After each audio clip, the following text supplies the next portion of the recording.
Your blood sugar is dangerously high. My doctor's words just hung in the air long after I'd left his office. It was a total punch to the gut. A cold wave of fear washed over me, the kind that makes your future feel like it's suddenly written in pencil, ready to be erased. I wasn't just another number on a chart.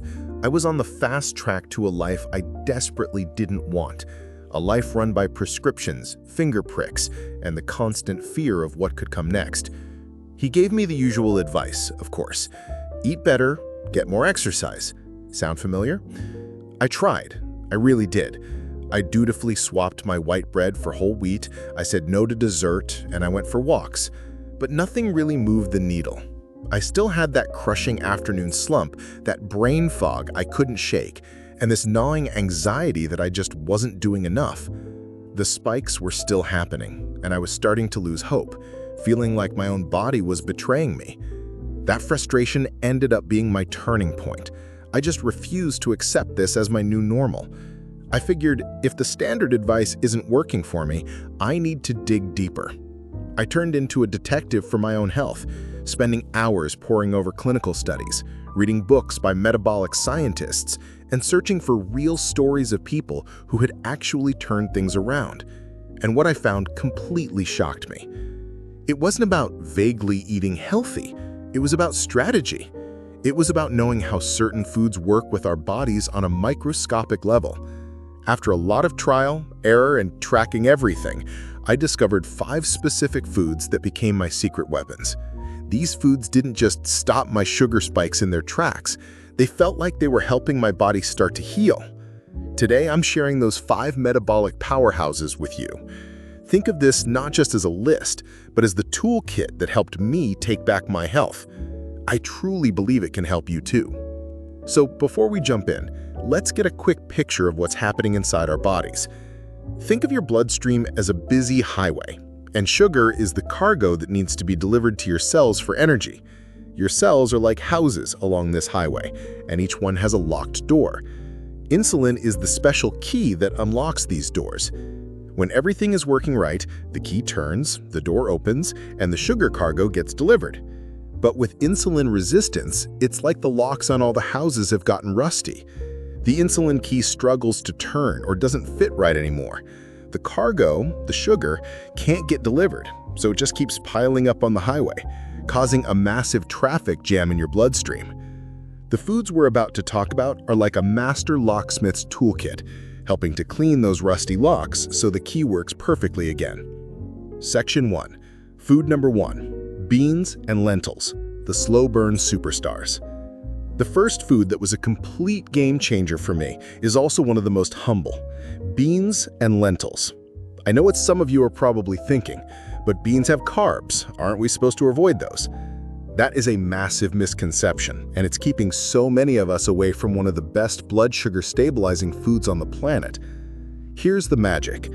Beans and lentils are loaded with 2 key ingredients: soluble fiber and resistant starch. Picture soluble fiber as a sponge. When it hits your stomach, it soaks up water and forms a thick gel. This gel slows everything down, meaning the carbs from your meal get released into your bloodstream super slowly. Think a dripping faucet instead of a fire hose. This is what prevents that sudden sharp spike after you eat. Then there's its secret weapon, resistant starch. Think of your gut as a thriving garden. Most foods are used up before they ever reach it, but resistant starch is a special time-release fertilizer that makes the whole journey. It arrives in your gut and feeds the good bacteria, the helpful plants in your garden. When these bacteria are well fed, they release compounds that act like little messengers, traveling through your body and telling your cells to become more sensitive to insulin. So you're not just managing one meal, you're tending your internal garden to improve your body's overall health for the long run. My big aha moment came when I started swapping refined grains for legumes. Instead of chicken with white rice, I'd have chicken with a side of seasoned black beans or a warm lentil salad. The difference was immediate. I felt full and energized for hours, with none of that groggy feeling that always followed a carb-heavy meal. In fact, a study confirmed exactly what I was feeling.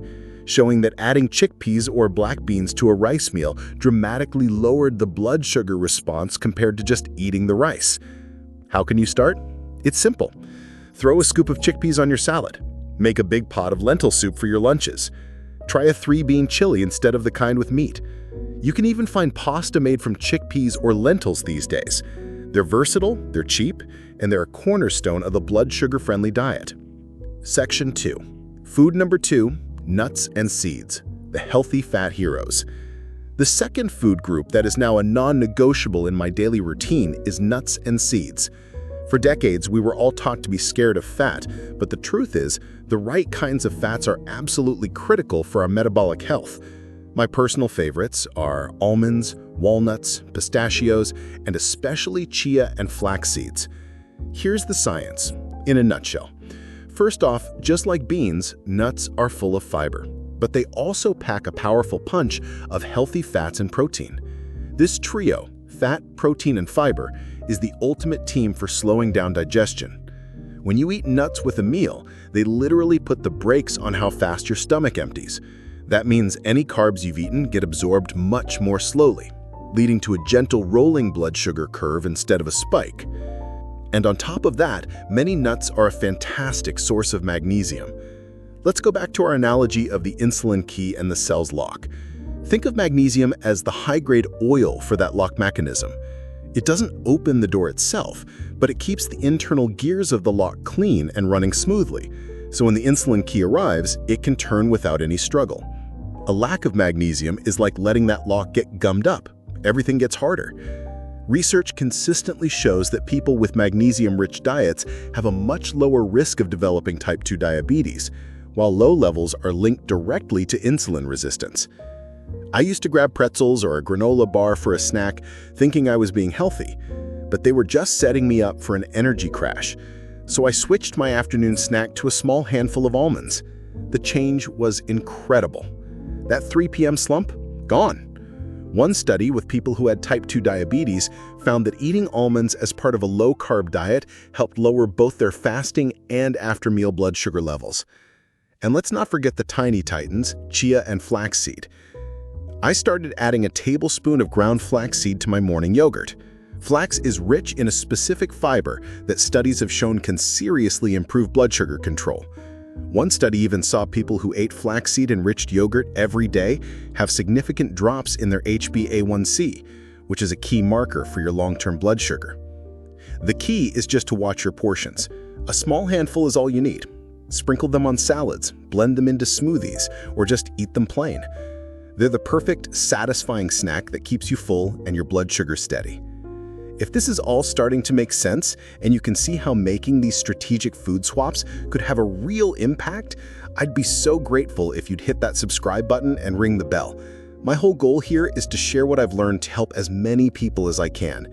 Your support makes that possible. Section 3. Food number 3, berries, the antioxidant powerhouses.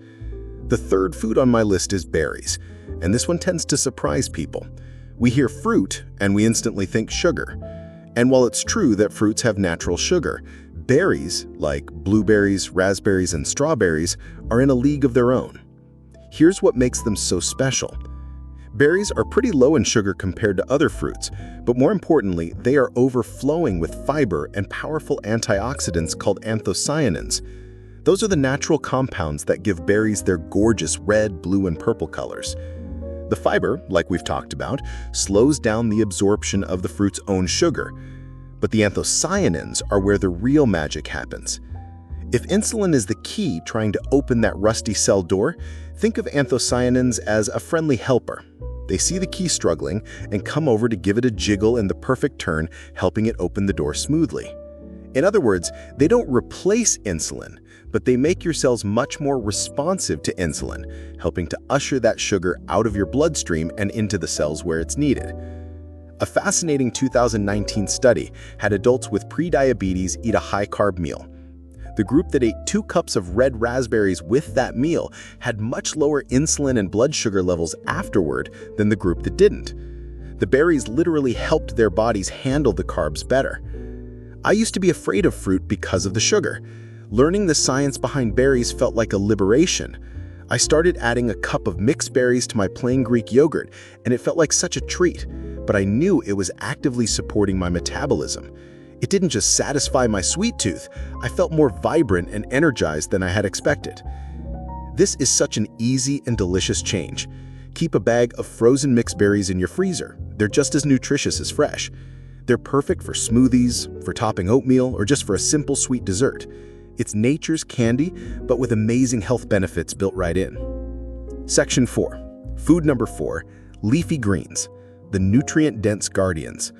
My fourth game-changing food is leafy greens. I'm talking about spinach, kale, Swiss chard, you name it. This might sound like a no-brainer. Of course vegetables are good for you, but their specific power in controlling blood sugar is seriously underestimated. Leafy greens are one of the most nutrient-packed foods you can possibly eat, yet they have almost no calories or digestible carbs. That means you can pile your plate high. And feel full without budging your blood sugar. Their power comes from two things. First, fiber. When you make it a point to fill half your plate with leafy greens, that fiber creates bulk and slows down your whole meal. It's like a physical buffer in your digestive system, keeping the sugars from other foods on your plate from hitting your bloodstream all at once. Second, and this is crucial, greens are loaded with compounds called polyphenols. Think of your body's internal communication system like a network of phone lines. Insulin sends messages down these lines to the cells. Chronic inflammation is like a constant buzzing static on that entire network. It makes it hard for the cells to hear insulin's instructions clearly. By eating leafy greens, you're sending in a team of repairmen, the polyphenols, to clear that static. They fight the inflammation, allowing the messages from insulin to come through, loud and clear. In one study, people who ate kale with a high-carb meal had a much smaller blood sugar spike afterward. I made a simple rule for myself: greens in at least 2 meals a day. I'd start my day with a smoothie and throw in a huge handful of spinach. I promise you can't even taste it. For lunch, I'd make a giant salad with a romaine base. For dinner, I'd sauté some garlic and kale as a side dish. It became automatic. This habit didn't just stabilize my blood sugar, it flooded my body with nutrients, which cleared up my skin and gave me an energy boost I hadn't expected. And the fifth and final food that was so crucial for me is fatty fish. I'm talking about fish rich in omega-3s, like salmon, mackerel, sardines, and albacore tuna. The first big benefit here is protein. Protein is an amazing tool for blood sugar because just like fiber and fat, it slows digestion way down.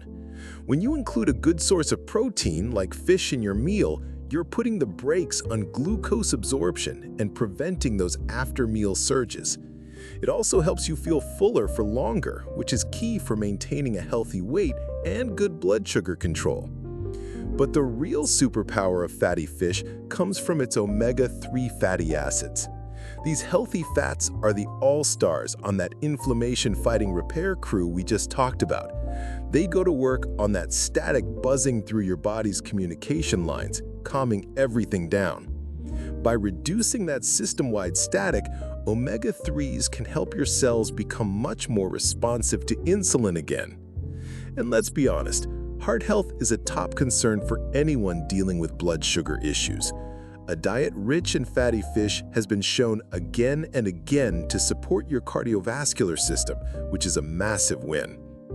I made a commitment to eat fatty fish at least twice a week. I'd bake a salmon fillet with lemon and herbs, or I'd make a big salad and top it with canned sardines. This stopped being about just managing a number on a lab report. It became about adopting a diet that protected my whole body, especially my heart and my brain.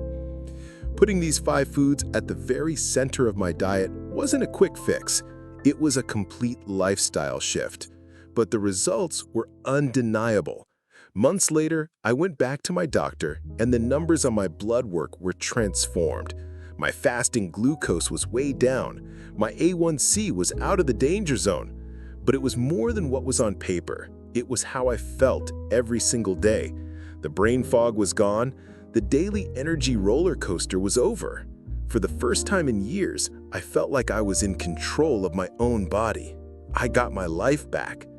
So, to recap, the 5 foods that helped me take back control were beans and lentils for that slow-release fiber and resistant starch, nuts and seeds for their powerhouse combo of healthy fat, fiber, and protein, berries for being low in sugar and packed with antioxidants, insulin sensitizing, leafy greens for being high in nutrients and low in carbs, forming a fiber-rich buffer, and fatty fish for its high-quality protein and its anti-inflammatory omega-3s. This whole journey taught me that managing high blood sugar isn't about deprivation or eating boring food.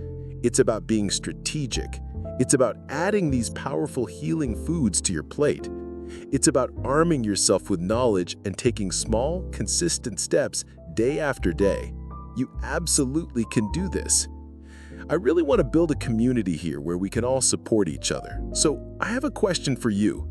Which of these 5 foods are you most excited to add to your meals this week? Let me know down in the comments.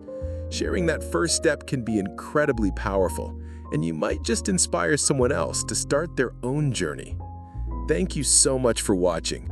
If this video was helpful, please give it a thumbs up, and don't forget to subscribe for more tips on how to reclaim your health.